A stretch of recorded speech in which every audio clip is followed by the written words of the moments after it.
નમસ્કાર મિત્રો, હાલમાં સોશિયલ મીડિયાના મારફત જાણવા મળ્યું છે કે ભાવનગર એનસીસી સી સર્ટિફિકેટનું પેપર લીક થયું છે અને આ પેપર લીકના કારણે હાલ પૂરતી આ પરીક્ષાને મોકૂફ રાખવામાં આવી છે. ગુજરાતમાં ભાજપ સરકારના શાસનમાં પેપર લીકની આ બનતી વારંવાર ઘટનાને જોતા એવું લાગે છે કે જાણે આ ભાજપની સરકારને પેપર લીકનું વ્યસન થઈ ગયું છે.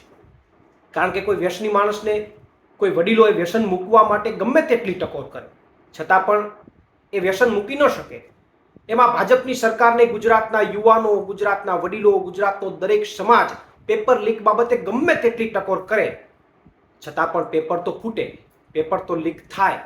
કારણ કે ભાજપને વ્યસન થઈ ગયું છે, એટલા માટે પેપર લીક ન થાય ત્યાં સુધી એમને મજા નથી આવતી.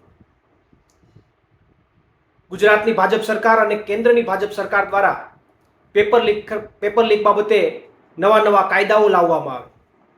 10 વર્ષ જેલની સજા, 1 કરોડ દંડ. પણ જો તમે પેપર લીકની ઘટનાને જ અટકાવી ન શકો તો આ કાયદા પણ શું કામના? કારણ કે મહત્વની વાત તો એ છે કે પેપર લીકની ઘટના અટકવી જોઈએ અને જો અટકી ન શકતી હોય તો સ્વૈચ્છિક રાજીનામા આપી દેવા જોઈએ. આભાર. પ્રવીણ રામ, ફ્રન્ટલ પ્રદેશ અધ્યક્ષ, આમ આદમી પાર્ટી.